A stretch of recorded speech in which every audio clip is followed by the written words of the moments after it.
All right, welcome back to the Submission Mindset Podcast. I'm sitting down with my co-host, Nahum. How we doing this morning? Yo, what's going on? Man, this morning's been rough. Has it been rough? I didn't want to get out of bed. Woke up super sore from training last night, but nothing that coffee doesn't fix. Yes, coffee. I have my double shot of espresso, and I'm feeling pretty good. I was up early this morning at about 5:30 and couldn't sleep. And as I've gotten older, what I realized, like, I feel like my clock is switching. I feel like the older I get, the earlier I wake up, and the earlier I want to go to sleep. It's really interesting. But yeah, I've been up. I started my day pretty early, but I'm not training nearly as hard as you are. So, how's your training going? Dude, my training's going great. It's really draining me lately. I just competed a couple days ago in Las Vegas, but the lead up towards that, man, that was rough. That was rough. We were putting it on you at the gym pretty good. I don't think I've been sore like in a while. Because you consistently just train and recover, and your muscles, they don't really sometimes get sore anymore because they're just all constantly being worked. You don't give it any time off. But man, this new intensity that you've been putting me through has made my body like go into shock, and I think that's why I've been having a hard time just waking up because it's telling me no. Yeah, you're worn out. Your body's worn out.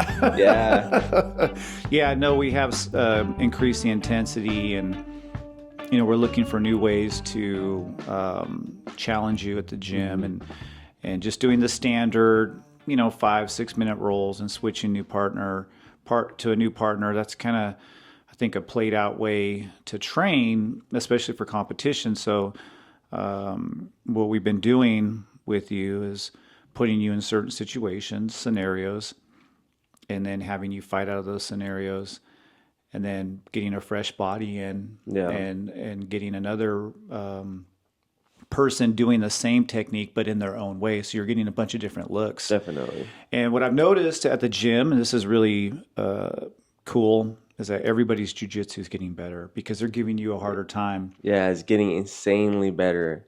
Yeah. And at a high incline. It's not like slowly increasing. It's like it's going really, really high, really fast, which is really cool to see as well. It's really cool to see. I was watching some of the blue belts because we mostly have blue belts at the gym, and just some of the techniques that they're doing, and they're developing their own games. And I've always said that about the blue belt stage. That's a time for you really to develop your jiu-jitsu and kind of, plant your flag, like, hey, I want to get good at this or get good at that or whatever, kind of dwindle down your technique so you become an expert in something, whether it's your guard, passing guard, whatever. And I'm starting to see that from some of our blue belts. Pretty impressive. So it's good for you because it's going to elevate your game. And then, of course, as your game becomes elevated and you get better, it's going to help those blue belts improve, and our purples, our browns, everybody. So yeah, it's pretty amazing to watch our school, grow, and to see everybody's jiu-jitsu improve. It's something that it's a pleasure to watch. But I have noticed it seems like our game is all kind of shot up a little bit.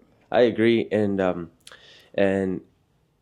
when you and I sat down and talked, and when I told you I wanted to compete more, and we were kind of setting up this plan, that was one of our goals to take everything from my competitions to improve the jiu-jitsu at the gym. And so far, I think it's working. And so now it's just, I need to just keep going at it. And I haven't really gotten the success in competition that I want, but there's no way I'm going to be discouraged from competing now, seeing all the benefit that it's bringing to the gym. Exactly. Yeah. And I know, we've talked about your competition and how it's going. We talk about it all the time, the things that we need to fix.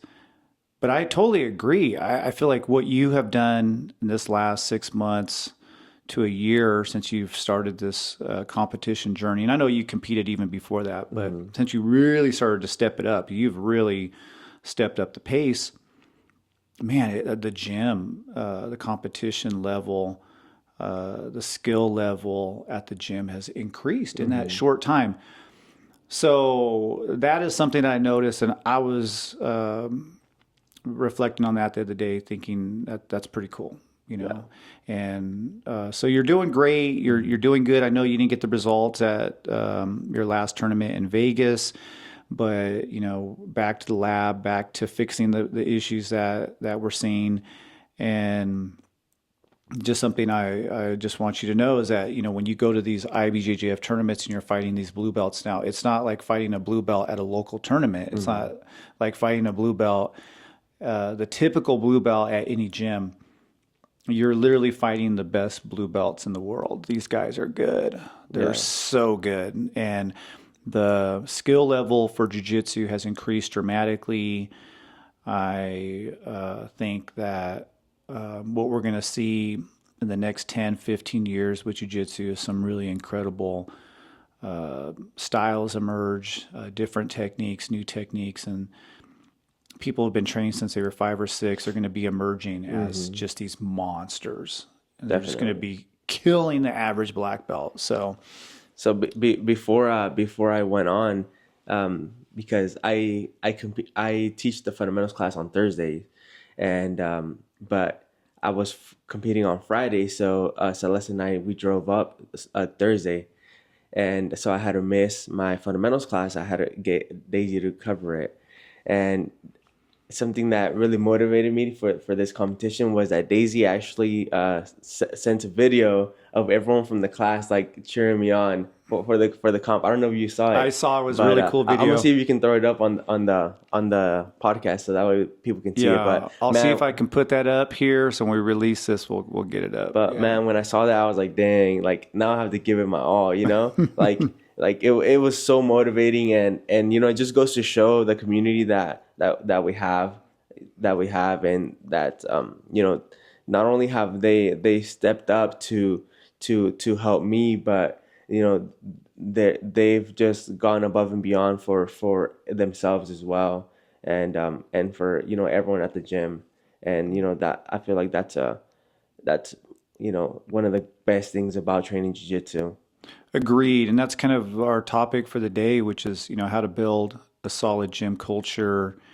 And we've been able to travel a little bit and go to some tournaments. We've seen a bunch of different teams, and the camaraderie that you can build in a jiu-jitsu community, a jiu-jitsu academy, is pretty amazing. It's pretty cool to go to some of the bigger tournaments and to be around these teams that have obviously built something pretty special, right? And we've been talking about it, and so we thought we would discuss it here on this podcast today. And maybe we can just start with our gym culture, and maybe you can talk a little bit about Seventh Generation, just kind of what we've been building over the last couple of years.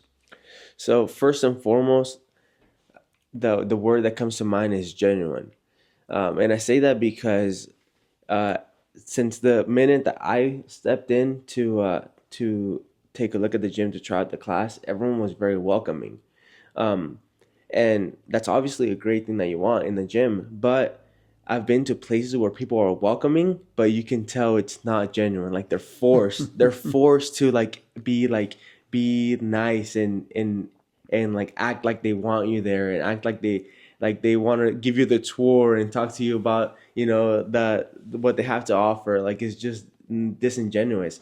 With Seventh Generation, since everyone that I've met, super genuine, super welcoming, not because they have to be welcoming, but because they want to be welcoming.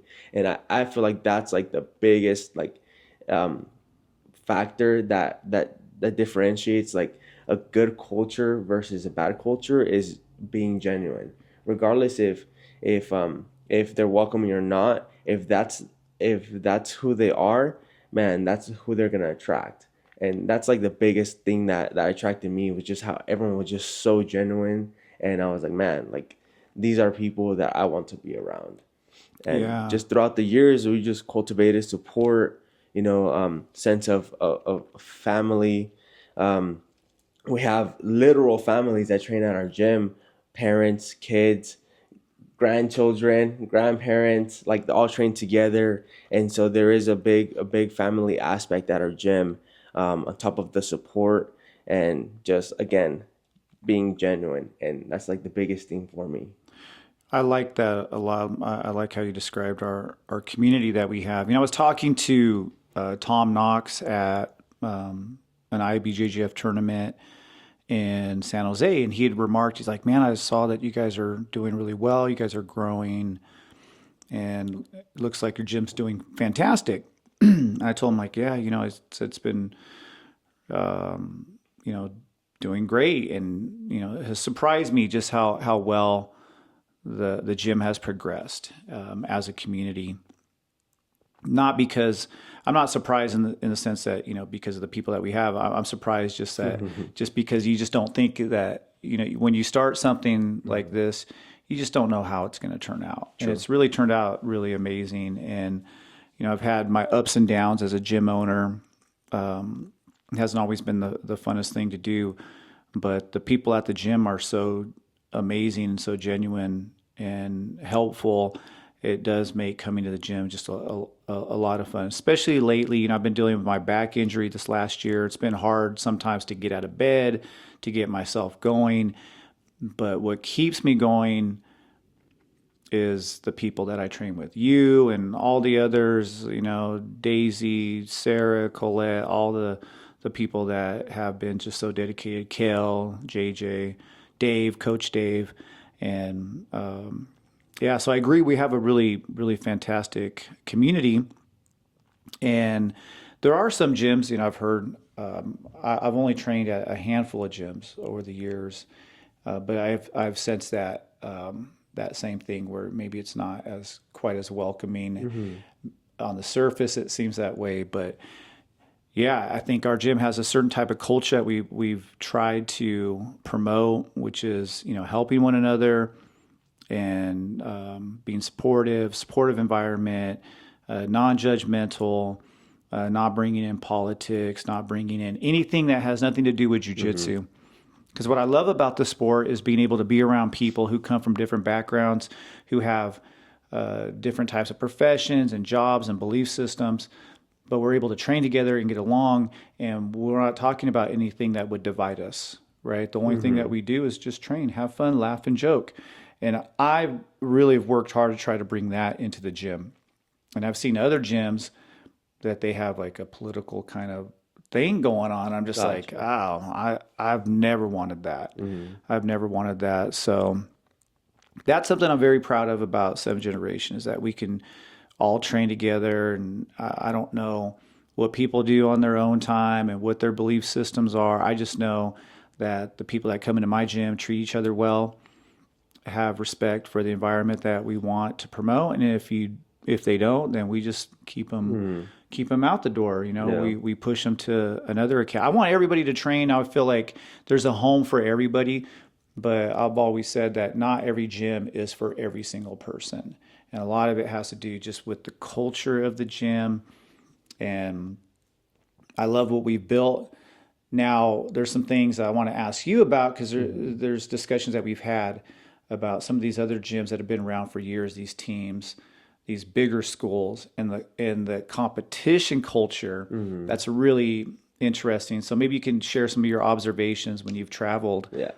So the biggest observation, and I would say the most impactful one too, was at recently at Worlds.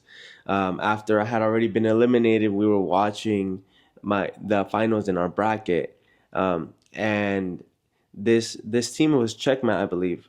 It was Checkmat, the huge team, especially their competition team at the venue. Just a bunch of guys that were just so happy and to be there to support their teammate that was fighting. They had all these chants. They were in Portuguese because everyone there was Brazilian from their team, or at least for the most part. But these chants were so cool. It was like when their fighter was attempting to pass guard, they were chanting, like, oh, he's gonna pass, he's gonna pass, he's gonna pass, but like in Portuguese, and it was just so cool. And then when the competitor would do something, everyone would just take their shirts off, start swinging them around and jumping up and down just to cheer them on. And you know, that would just I'm assuming that all that energy would just, like, help out their competitor. It was so cool, as opposed to, when you're being out there and it's just crickets for you, Right. But It was impressive. I'm it not gonna was. lie. Just being around that energy was very inspiring. I was inspired by it, and I felt like I was a part of that moment. I'm not even a part of Checkmat, but it was really cool to watch this group of competitors and jiu-jitsu practitioners support their teammate. And then, oh man, I was so I just I came out of there so like enthusiastic and happy, and it was just from being around that energy. So yeah, that was really cool to see. And And I saw other groups like that, other teams like that, right, that their competitor would win. He'd come running off the mats and jump into the bleachers, and their team would catch him and just start, like, like cheering for them. But at the same time, I saw, on the other, side of the coin, where their teammate would lose, they would actually go and meet them at the bullpen, and just still huddle around them, and offer their condolences and still support for their team. yeah. So they were both there in the good and in the bad, which is pretty cool. It is really cool, and that's something that we're not even close to being at that level of competition and whatnot, because our gym is more of a family gym. It's we're not a big school, and I'm just a try hard black belt who passionate about jiu-jitsu, who decided one day, hey, let me see if I can do something with this. And we've been able to grow and progress over the last 8 years. We're coming up on our 8th-year anniversary in 1 month, which is pretty cool. And there's a big difference between, say, a school like Seven Generation and these competition schools that are also massive as well, have massive Yeah. kids programs and people who are just wanting to train a little jiu-jitsu to the highest level athlete that is winning world championships and whatnot. But yeah, no, being around it was really cool. And I'm not gonna say that I wasn't impressed, because I Yeah. was. I was Man, impressed. I was I impressed. was thinking you were gonna get up there and take your shirt off, start swinging it around your Same. head I too, almost started chanting. chanting, and I'm like, I don't know what they're saying, but I Yeah. almost start chanting with them. Yeah, it was definitely pretty cool, and just seeing how happy the competitors were when they won, and people celebrating their victory. Man, that was priceless. That was priceless. So let me ask you a question. Do you think this is a cultural thing, something that is built into the Brazilian culture? I've never been to Brazil. Obviously, I've been around a lot of Brazilians. My coach, Coach Kleber, love you, Coach Kleber, Master Kleber.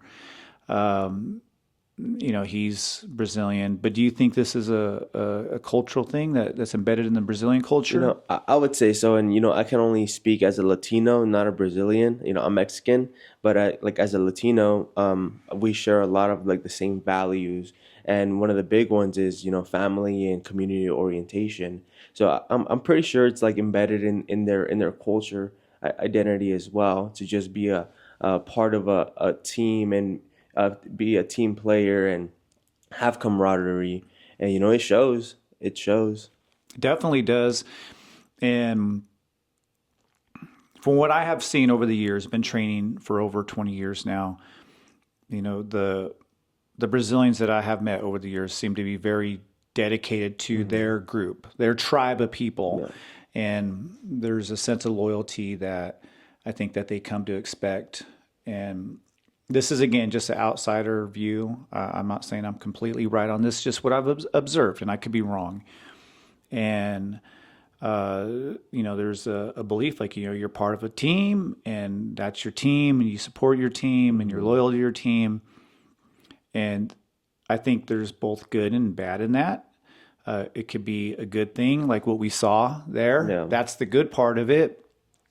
There's probably some negative sides. I can't, nothing off the top of my head comes to me that's negative about something like that. Maybe not being exposed to different styles of jiu-jitsu or being too, whatever. Maybe can you be too loyal to your team? I don't know. All I know is it was cool to see that. And I don't think that in American culture that we have enough of that, that we're very individualistic and we're always about our own come up and we're always about our what we're going to do for ourselves. And I think we kind of promote that in our culture, which is something that is not really built into my culture as well, right? Native culture is all centered around community.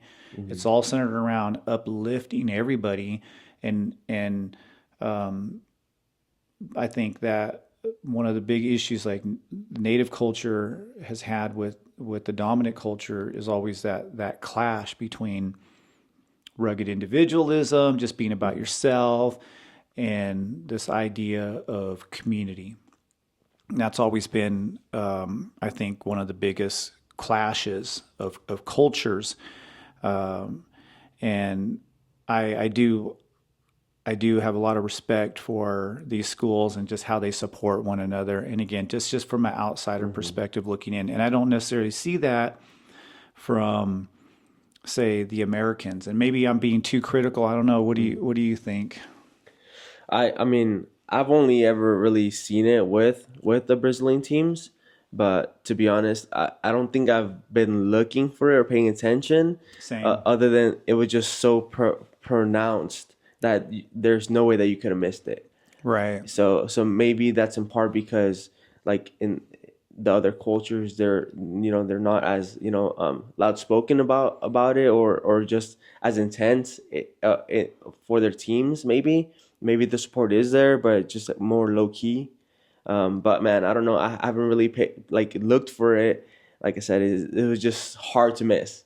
It was just so hard to miss. It's hard. It was hard to miss. And I could see how being a part of something like that would be very attractive. Mm-hmm.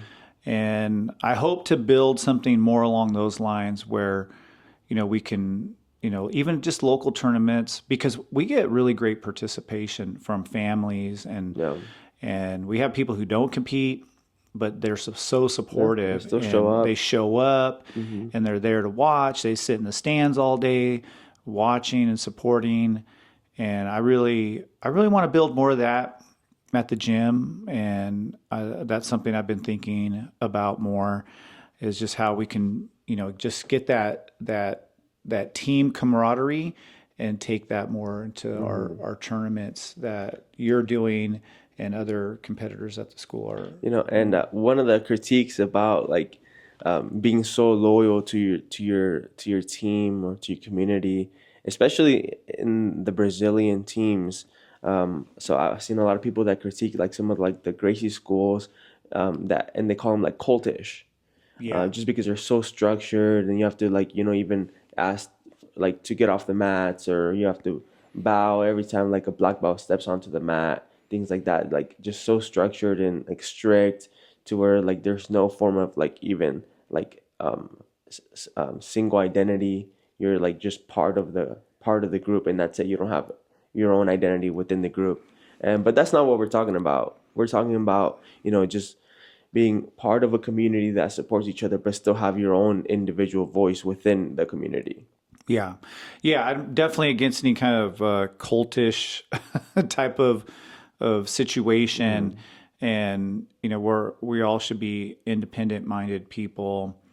We should all be able to enjoy whatever it is that we want to enjoy without somebody telling us, hey, that's wrong. If you like those people over there, I am totally against that type of tribalism.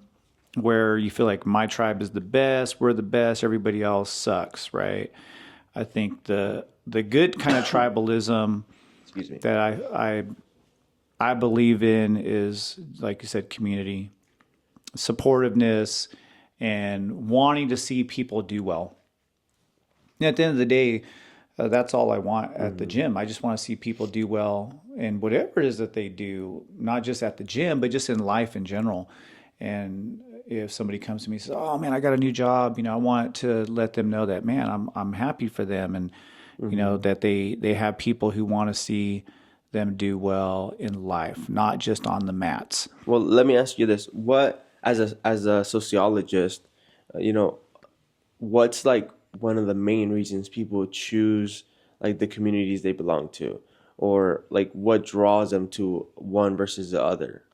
Yeah, I think for just human beings in general, we're all group oriented. That's part of being human. If you look at just human nature, the way that we're biologically wired, we've always lived in communities, typically small communities too. This idea of living in this big, huge, massive post-industrial world that we live in is really new, and I think that's where a lot of the depression, the anxiety comes from, because you think about industrialization.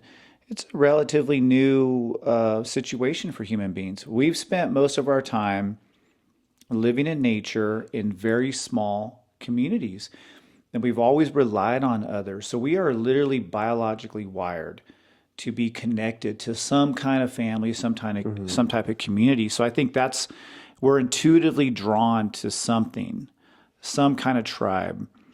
And I think a lot of people are searching for that. They want that. They don't even know it. They desire that. And sometimes it could be good, and sometimes it could be bad. Like if you get into the wrong community, and it could be a community of a bunch of negative people who are hateful, and just being around that could actually turn you into a hateful person. And so I think generally speaking, human beings just want to be a part of something.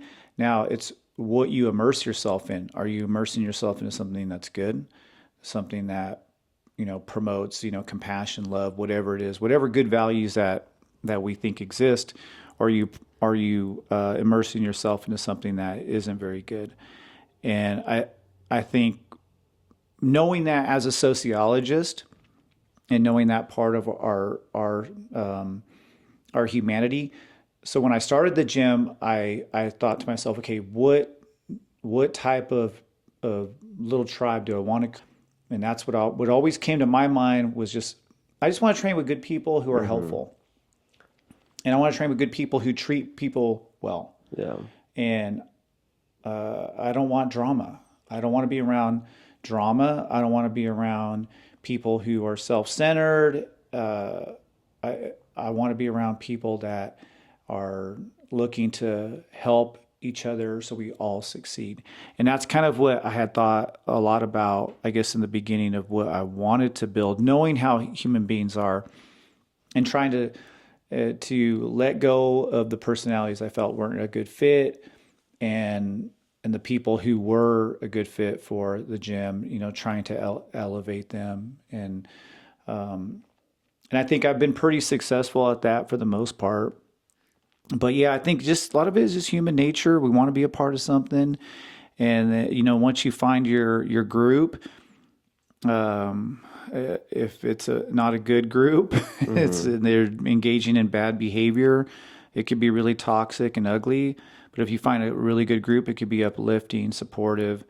And I think that's what people are searching for. They're searching for a tribe. They're searching for something that gives them a connection to other human beings, because that's what makes us human. And that's what kept us alive for who knows how many tens of thousands, hundreds of thousands of years, is our community. Because you think about it, human beings, we're kind of slow. We're not very fast. We can't fly, right? And so what has kept us alive all these years is our ability to connect with another human being and build a tribe of people who can work together to be able to make our society successful. You had said an interesting point earlier that humans are looking for a group whether they know it or not, and so that makes me think of the political scientist Benedict Anderson. He had written a book to explain the nationalism, and so the way he explained it was this idea of imagined communities, how like you feel like a sense of belonging to a greater community even if you don't know them, just based off of like your shared values or shared ideologies. So for example, uh, nationalism, right? You feel connected to all the other like patriots because you love your nation so much. Right. And even though it's not an actual community, you feel like a sense of belonging to them just because they have like some sort of identifying factor that you believe in as well. And so that's pretty funny that you say that, because it's like if you can't find a community, you kind of create one of your own based off of just ideas that you agree with. And Yeah. I kind of see that in jiu-jitsu as well, the imagined community, how we can identify with some world champion that we've never met before, but just because he trains jiu-jitsu, or just some random person that post like content on Instagram or social media.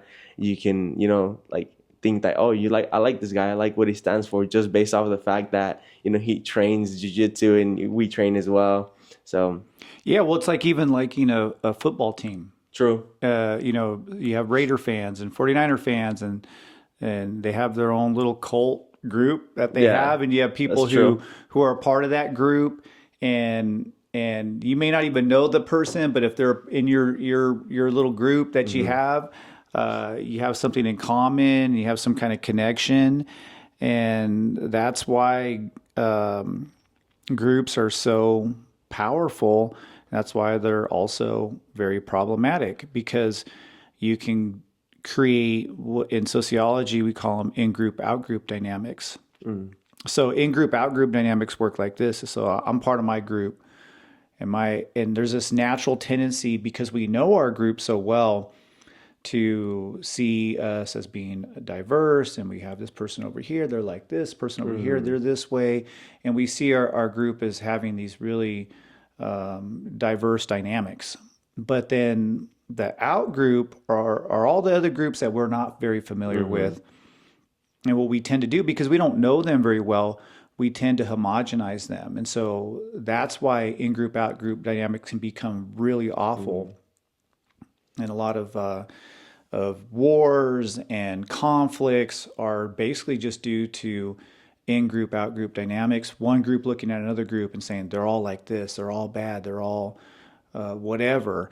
And so I really try my best, because I'm very familiar with in group out group dynamics, is never to judge other people too harshly, and may not understand everything that they do and why they do it the way that they do it.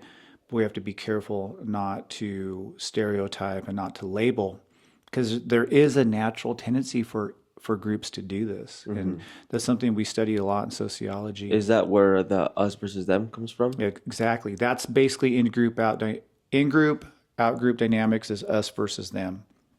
Yeah, that's where that comes from. And it is a natural tendency, because obviously your family and your community, you're going to know them really well. And other people and other areas, other groups, you typically don't know them very well. And so what we do is we tend to look at those groups with suspicion. And a lot of it, I think, from like a human nature standpoint, I don't want to get too deep into this, but a lot of it stems too through scarcity. Because you think about our human evolution, living out in nature. We're here, air conditioned room, and we have all this technology. And our ancestors had a hard time. We had to go out there and find water and build shelter and grow food and hunt for our food. It's just like it was hard for human beings to survive all these years. And then if another community came close to you, and there was scarcity in your area, you would be very suspicious of that group. They're going to come and steal our land. They're going to come over Makes here sense. and take over our hunting grounds, whatever. And so in group, out group dynamics become very difficult, or can become ugly when there isn't enough to go around, or when people's lives are really difficult and people feel like they're struggling. Then you kind of start latching on to your tribe, and my tribe's the best, and these people are coming over here trying to take from us. And I think you're seeing some of that being played out in our country now today. And you see it being played out around the world because, people aren't always having an easy time being able just to make it. So group dynamics could be fantastic and amazing. I think that's what we saw Yeah. in the tournament, or they could be shitty. And they could be really negative, and they could promote hate and all kinds of bad stuff. So do you think that people are just looking for any community in general and they kind of stay with the first one they come across? Or are they looking for something specific? Like you taking, race, for example. Are they looking for people that look like them, that have the same cultural background as them? Or are they just looking for any like community in general and they kind of just like adapt their personalities based off of that community that they find? Generally speaking, from what the research that I'm familiar with, and again, I'm not the authority on this by all means, but generally speaking, people do want to be around people who are like them. They, generally speaking, and there's something called implicit biases that we have. Yeah.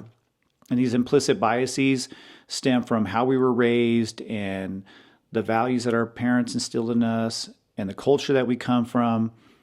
And we typically want to work around people who are like us. And even when it comes to like dating and partners and whatnot, typically people will be attracted to people who look like people that they've grown up around. It's really interesting. That makes sense, and I can, I guess I can attest to that from my personal experiences because when I came to Fresno State, I grew up in a different city, like 2 hours away from Fresno, and I came out to Fresno State essentially by myself, and I joined a fraternity. But when choosing the fraternity that I rushed for, what attracted me from the fraternity I am part of now, which is Mu Chi Omega. Shout out. It's That's his tribe. Yeah, Mu Chi Omega. And what attracted me were like the symbols that were being used. So it was a rush week and they had table setups. So I was walking towards my classes and you just see these big booths with like pictures, trophies, their big Greek letters, their colors. And what attracted me to my fraternity was the green, white, and red. And well, that's for the Mexican flag. And so Okay, I saw nice. that, and then they had the Aztec calendar, and I was like, oh, this is cool. Like, this is me right here. This is my culture. So just I was like drawn to like the colors, the green, white, and red, like a moth attracted to light. That's how it was. I didn't even see the other booths anymore. It was just like, whoa, like this is cool. Like, let me check this out. And then I saw one of my brothers. He's actually my big brother. He big smile and he started to approach me. From right there, I signed up. I was like, well, let's give this a shot. Like, you guys are just like me. Speak exactly the same. He was, So I it had kind of boot- fits what I'm yeah, saying, right? Exactly. Wearing boots. I come from the country. Love horses. I was wearing boots as well, and plus it's like kind of culturally, especially here in California, a lot of like the Mexican Americans and just Hispanics like have adopted the attire of wearing boots as kind of just to show like that their heritage, even if they've never been at a farm or never ridden a horse. They kind of just wear boots just as like their cultural identity, and same thing. That's what attracted me. You know, later on when I moved on to different stages in my life, I parts of the fraternity, didn't really reflect who I was at in different stages. But the initial first attraction, it was because I was in a foreign city, uh, new school, basically essentially by myself, and I just was attracted to what's familiar. Yeah, and I think that's generally speaking how all human beings operate. We're going to be attracted to what we know best. Mm-hmm. And what is unfamiliar to us could be viewed as something that's dangerous, or we might look at it with suspicion. And that's where things like xenophobia comes from, fear of others. And a lot of it is just the unknown, not knowing and understanding how different people are from different cultures. And, I'm a sociologist, so I'm trained to utilize what C. Wright Mills calls your sociological imagination. And part of the sociological imagination is basically to try to step outside of yourself. And we all have a value system, maybe a religion that we're raised up with, and we have that value system, and we use it as a lens. So we look at everything from a belief system that's been built into us since birth.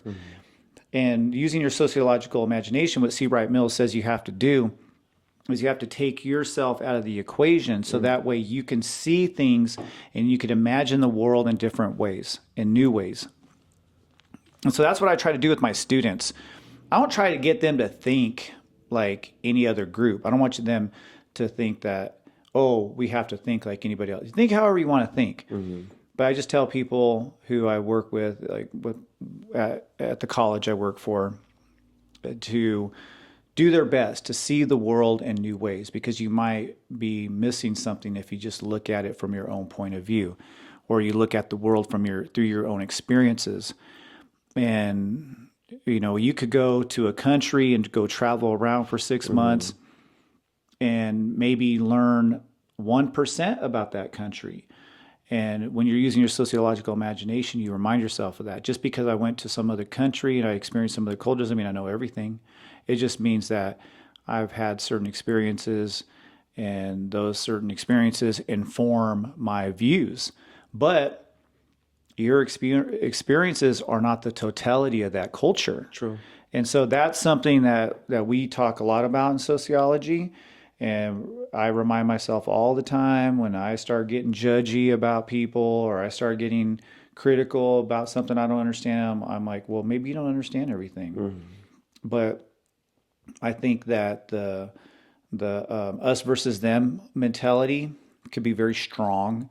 And I think that because of bad leaders and people who are very divisive, they get us caught up in a lot of that. So how would you combat that? Because there is that whole theory of social mirroring, right? So you're part of this group, you start to pick up their lingo, and they kind of start reflecting their identity into you, and then you start seeing yourself as the same thing as the group's identity, right? That's am I Yeah. on the right lane here? Yeah, So how do you definitely. combat like social mirroring? Because you see yourself as this group now, especially if you're using the same language. How would you combat the us versus them? Man, that's a hard one. It's very difficult to combat us versus them, because some people get so entrenched in their group. And if you try to come at them with, some other information, man, they could just shut down. They could really shut down. It's really difficult. This is a hard part of what I think we're working with now in this modern world, because we all have biases, no matter who you are. We all are prejudiced in some way. And then we have computers. I got my computer here in front of Yeah, me. We got our phones. true. And so what happens is that we are constantly, we don't even know we're doing this, but a lot of the research shows that we're constantly looking for information that confirms our biases. We call it confirmation bias. Yeah. So we're always looking for data that confirms whatever bullshit beliefs that we have. Now, that can be a really awful thing if you have awful beliefs, if you have hateful beliefs. And that's where a lot of hate comes from. Hate groups are able to grow and become really dangerous because they have these really terrible beliefs, and then they find information that confirms all their nonsense. And then next thing you know, you have people out there just doing harm to others just because of a belief system that they've kind of created on their own. So but the opposite is true. So what I always tell people is like, look, if you want to be a loving and you want to be a compassionate person, you want to do better, you have to surround yourself with those kind of people.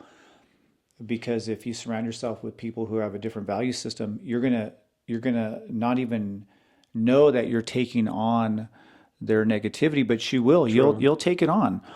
And I think that's just kind of difficult for some people because sometimes they don't know that maybe the group that they're a part of isn't really very healthy. They haven't figured it out yet. Maybe they're not ready to move. It's also hard to move on from groups too, because sometimes you get so invested in that group, man, it can be really difficult to move on. One thing that I've noticed, especially We've kind of gone down the rabbit hole here, huh, man? You got me all sociological. That's good because I have a couple more questions. But one thing I have noticed though within my life is that being bilingual doesn't just mean that I speak two languages. It kind of also means that I'm bicultural, so like that I'm part of two different cultures. And the reason I'm bringing that up is because I think that's allowed me to be malleable enough in my thinking to be able to see things in both perspectives. And so I don't think I've ever really had an issue with that, and I don't think I've ever realized that until now. How at home I have one, or at least growing up at home when I was living with my parents, I had one completely different culture and point of view. And so when speaking to them, I was able to see like how they see the world. And then being out and about as growing up in America, just in taking the American culture and being able to see everything from the opposite side. So can I share something with you real quick? Then you can respond to it. So when I was working on my dissertation, it had to do with language revitalization in indigenous communities.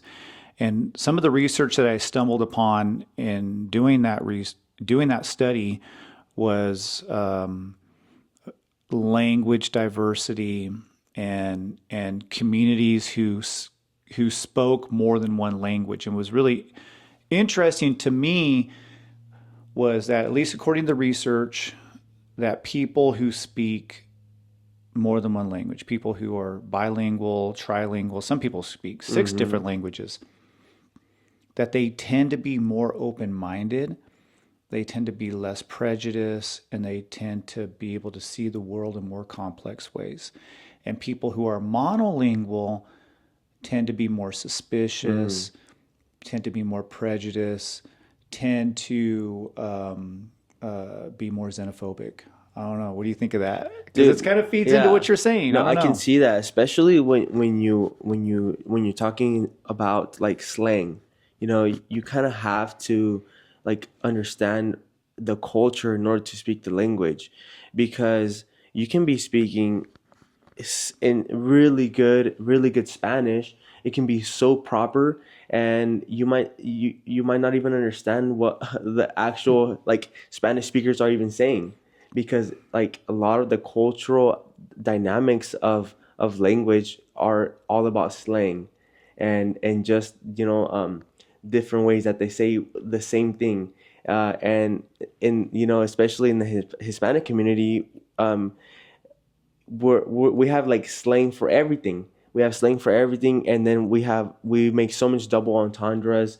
We take every little opportunity to use a word to give it a double meaning. Usually always vulgar, but that's what makes it fun. And so if you don't understand like that part of the community, you won't even understand what they're saying. That's so cool.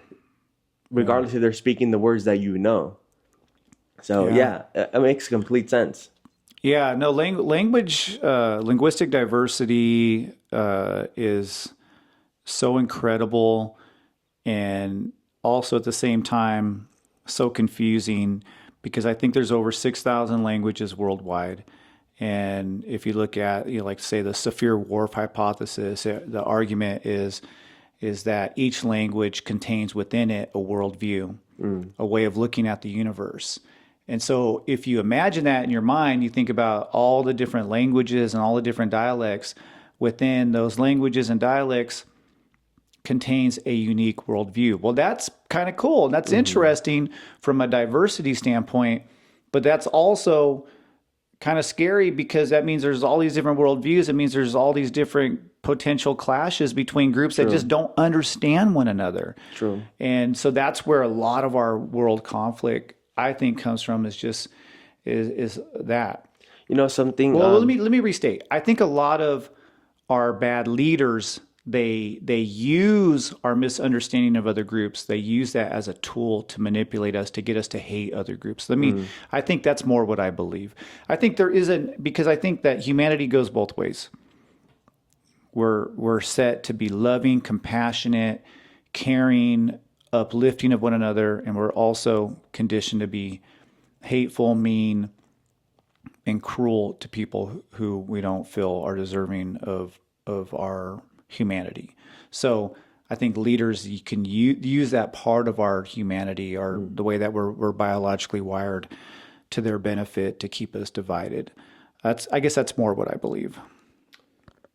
Yeah, I can see that. I can see that. I don't want to get into like the whole LGBTQ thing or anything like that, but I do want to use that as an example for the language thing. So, in in English, the words they're not gendered, right? But in Spanish, you have a genders for a lot of things. Easiest way for me to explain it is things that end like an O is gendered male. Things that end in A, gendered female.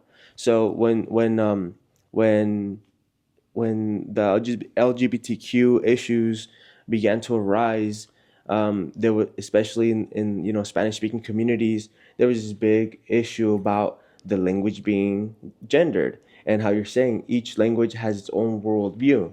And so in the Spanish language, obviously the worldview that you can see is that there's still only two genders, male and female. There's masculine and feminine, right? Yeah. And so they began to attempt to kind of like correct that by adding like the X's instead of the O's. And then in Spanish, like Latinx. And then in Spanish, they started to like change the O's and the A's into like E's, and then it just got really confusing, just because it would mix different words that it can go either way. So it got really confusing when they were trying to change the language to fit those, like, to be inclusive. Yeah. So, but yeah, I just wanted to mention that, because I thought that was a great example of the worldview through a language. Yeah. Well, here's something to add on to what you're saying, and because I've had people, even my students, will say to me, "Well, I don't like how they're," and there's a lot of this stuff I don't like, and how we're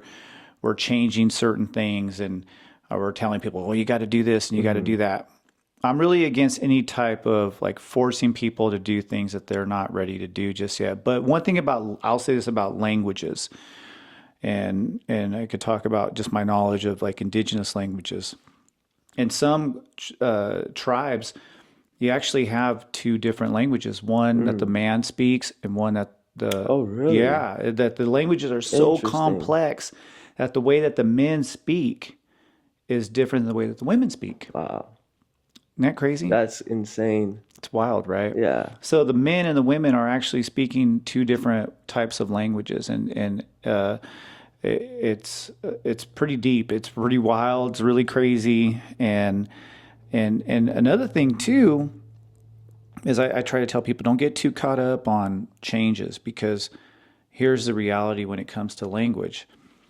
Languages, at least from a linguistic point of view, I think any linguistic linguistic expert would agree, is that languages are literally alive. In other words, they're always changing.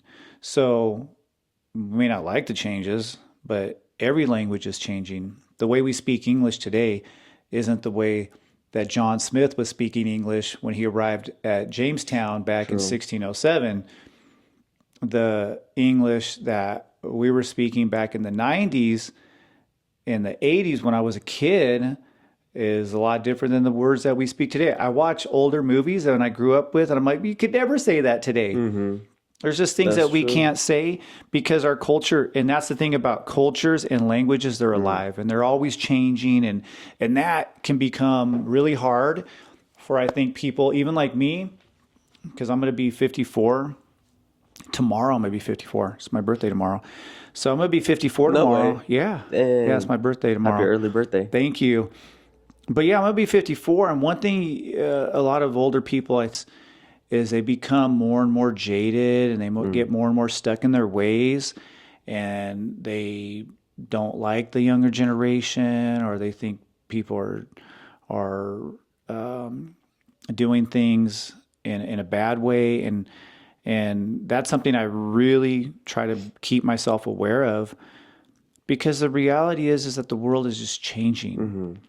And sometimes I think for a lot of older people nowadays, it's just changing too quickly. They just can't keep up. And that's the problem with industrialized and post-industrialized societies, that everything is moving at this lightning pace, and human beings historically haven't had to move like this. We haven't had to deal with the technological changes. Just think about it. Thousands of years, we're all just living in small communities, living, maybe never traveling more than a 5-mile radius. Imagine that. Yeah. Now you can hop on a plane. You can travel across the globe in 12 hours. You can get online and you can speak with people from anywhere, all over. You can, That's true. It kind of nullifies that idea of imagined communities, huh? Yeah. Yeah. So that's, I think, one of the issues that older people struggle with. And I even myself, I have to catch myself when I don't understand something. I have to tell myself, just, hey, chill out, old man. So that's funny. So kind of circling back, but kind of sticking with rapid changes. Yeah. And I want to ask you, because you kind of had like a near with your injury, you kind of had maybe like a little taste of this, but the social identity theory, explains that you base your identity off of the groups that you belong to, right? So what happens when there's a rapid change? For example, you hurt your back. There was a chance that you couldn't ever, train jiu-jitsu again. Yep. Even though you were still coaching, but for example, let's say when it first happened, I couldn't even coach. That's true. Yeah, I was That's out. true. I was completely out of commission. So how does that impact your identity? If your identity is based off of the community you belong to, so you see yourself as a jiu-jitsu athlete living the jiu-jitsu lifestyle because of so many years of belonging to that community, but then it abruptly takes you out of it. It can be devastating.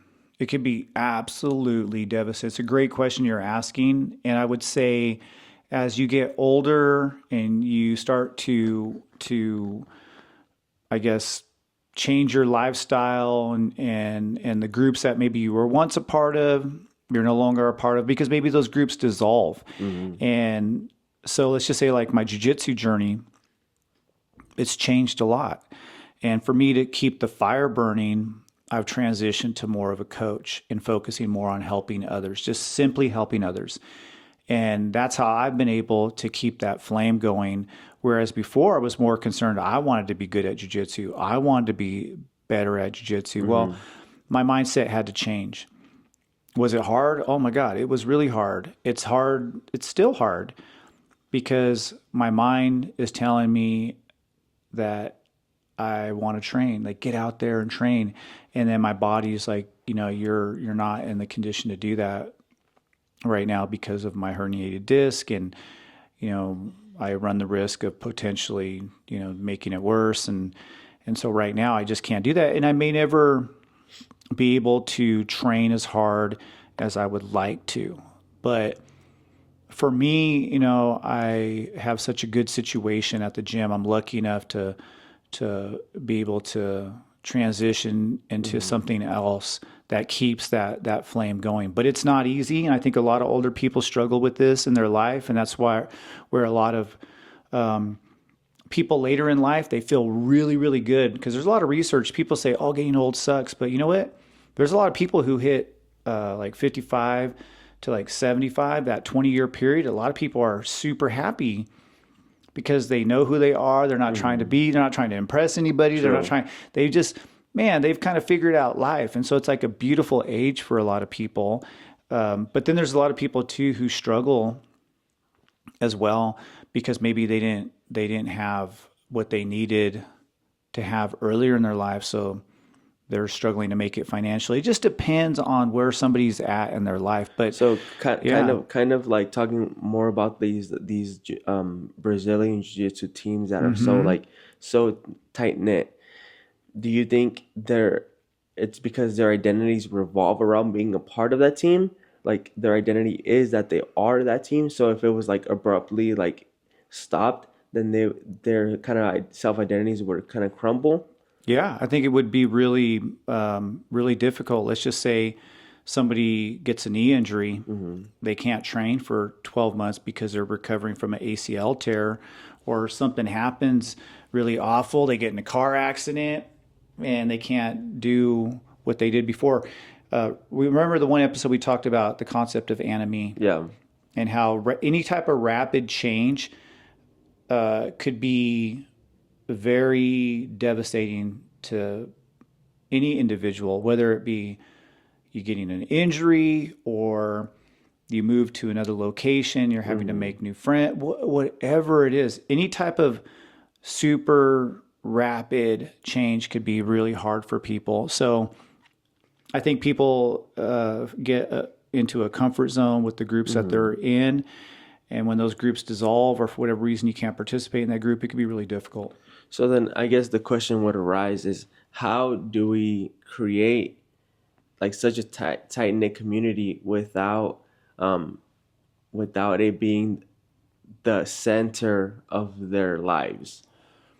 With like we were talking about, let's use jujitsu as an Yeah. example. Okay, so what I like about our gym, and I think our gym is cool, is that we are supportive of one another and just in whatever we're doing Mm-hmm. with Mel. You know, Mel's barbecue is a great example. You know, I love Mel, and he's a friend of mine. I love his family, and I think that his mother doesn't train jujitsu, but I do feel like she's part of our Oh, community. definitely. I agree. His significant other, she doesn't train jujitsu, but she's a part of our community, and I think that's kind of what I love about our gym is just it's more Mm-hmm.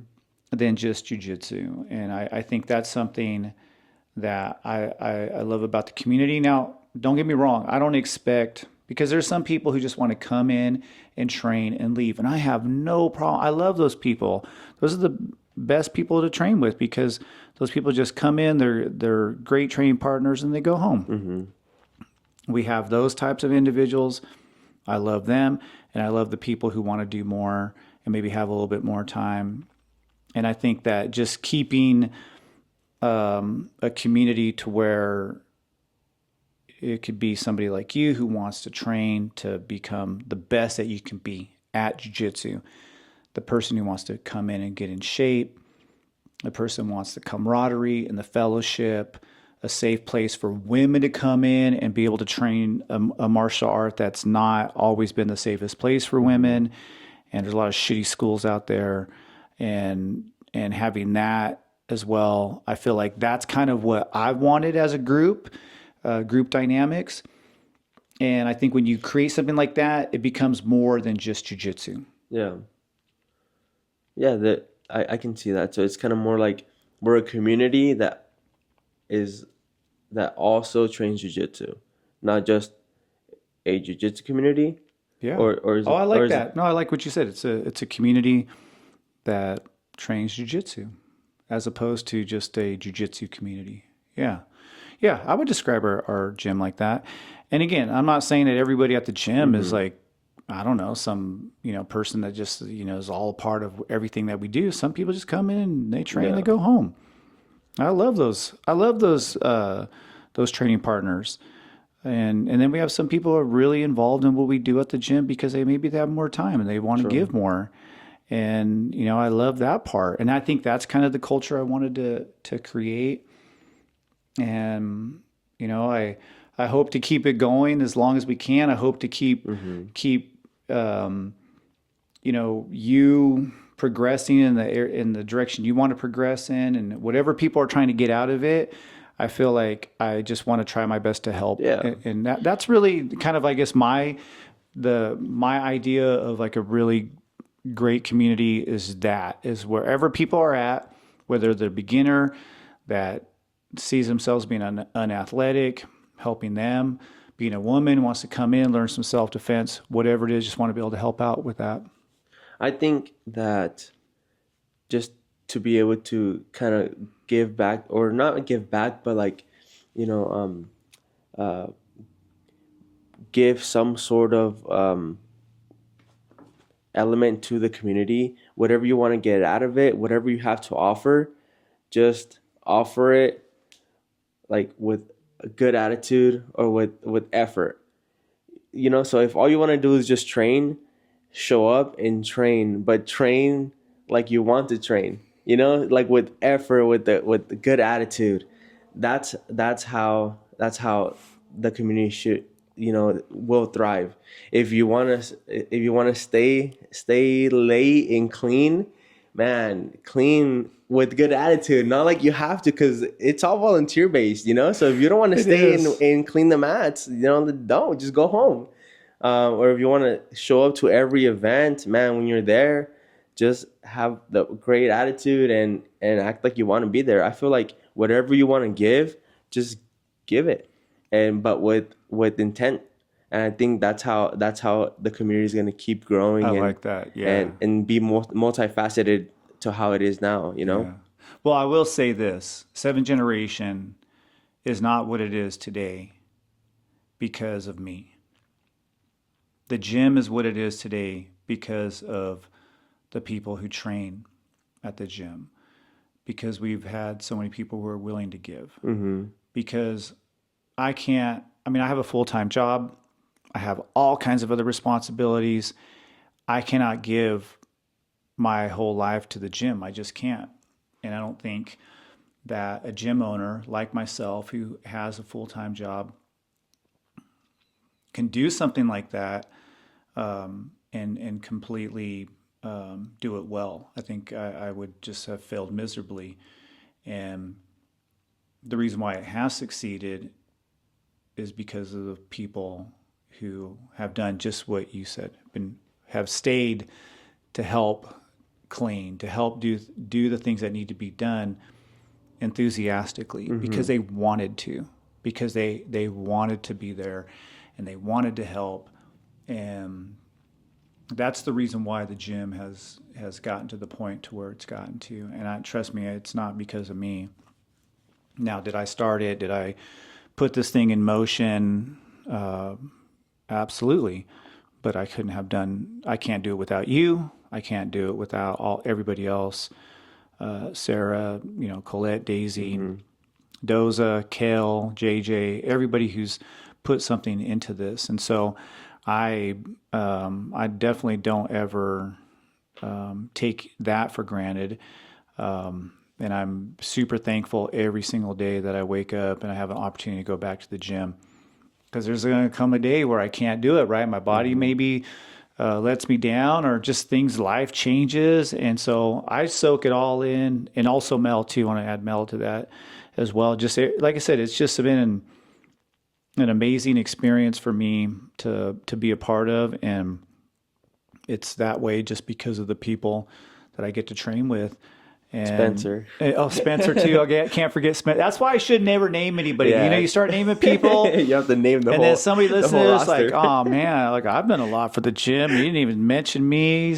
That's true. No, even the people who haven't stayed. I've had people who have moved on with their life, and some people who have they're still training jiu-jitsu, just not with me. Either they moved or they don't have the time anymore, what have you. Man, so many people have contributed in really cool ways. And it's something that I'm going to look back at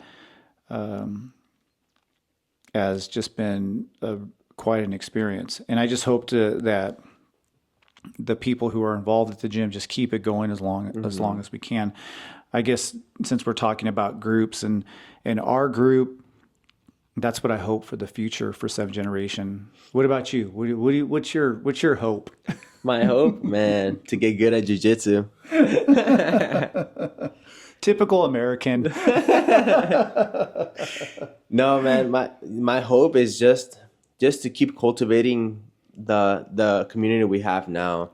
I've actually been feeling very, very grateful and blessed to just be where I'm at right now, because dude, I'm there every day, and I've seen like just how much like everyone has stepped up to help me when they don't even have to. Everyone's like been so supportive like of me and of like my journey that I'm on right now, and it's heartwarming. It's crazy. So I just hope that I can give back as much to everyone at the gym that I've like from what I've received from them. Just because awesome. like I'm saying, it's crazy because I've literally been feeling like blessed every single day, just from support from every single one in different ways, and man, it's cool. It just makes me want to give more and give my part as well. So like my hope is just to have an impact on everyone as much or even a fraction of how they've impacted me. Man, that I think is the perfect way to conclude this show. And I'm really happy to hear everything you just said. Just like, man, it makes me feel really, really good. I hope you guys enjoyed the discussion here, and I've been enjoying the Submission Mindset podcast. It's a lot of fun.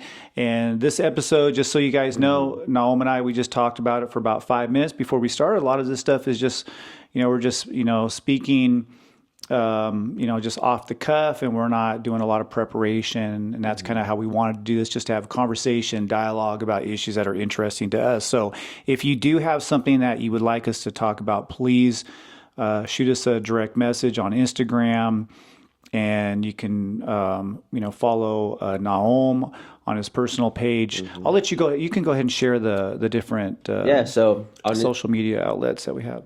On Instagram, my handle is STC_Nahum, spelled Nahum. On TikTok, same thing, STC Nahum, but without the underscore. We also have Submission Mindset on Instagram, that's the handle, as well as on TikTok as well. So we're going to be posting clips, different things on there. On my personal stuff, I just share my life. A lot of it's jiu-jitsu, a lot of funny stuff, a lot of good techniques, a lot of techniques that you probably are gonna think that I'm dumb for even I'm tempting, but you're gonna be entertained regardless. Yeah, his Instagram and TikToks are looking better and better. So you're getting good at reels and TikToks, man. I'm impressed. So man, that's all Celeste. I make her do everything for me. I have her like send me like audios, and when I have an idea and I'm like, babe, like, this is what I want to do, but I don't know how to do it. Like, can you figure it out? And she'll do it. She'll do it for me. Thank you, Celeste. Yes, keep up the good work. Shout out to Celeste. Keep doing your job. And as far as my social media handles, you can follow the gym. It's 7gen BJJ. That's the Instagram. Definitely give us a follow, and you can message me there as well.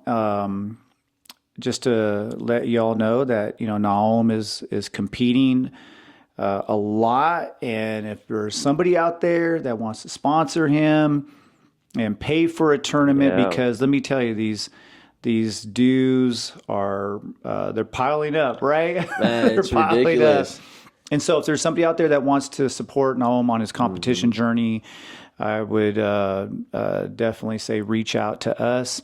And if somebody wants to sponsor the show or just support us in some way, if you have any ideas, man, hit us up. But definitely looking for people to help Nahum out on his journey, because he's traveling a lot. He's fighting at everything. And a lot of these schools, what we've learned is that these competitors, these top-notch competitors, they are getting stipends to travel all over to fight, and they're fighting at everything almost every weekend. Yeah, very active. Super active. So we're going to try to get Nahum more on that level, but we need some support. So if you're somebody out there who wants to support an athlete, man, this is the guy right here. But other than that, it's been a really interesting conversation. Anything you want to add? No, just I wanted to kind of piggyback into talking about how we came up with this topic. Again, being genuine is very important for us, and as long as you guys keep listening to the podcast, we'll keep dropping episodes as genuine as we can. Yeah, and the audience is growing, our community is growing here, and like I said, we're doing this as just two regular dudes that train jiu-jitsu, enjoy life, enjoy having good conversations, and we would love to hear from you all. Any kind of comments or thoughts that you guys have about the show, even if you think the show sucks, you can tell us. Yeah, I want to know what we're good at and what we're not so good at. Anyway, this is Dr. B, my man Nahum. This is Submission Mindset Podcast. Till next time, the intro, outro music done by our good friend Tony Antonio. Thank you for that. Appreciate it. I love that beat. Every time I hear it, it feels good. So, all right, y'all. All right, stay rolling. Till next time. Later.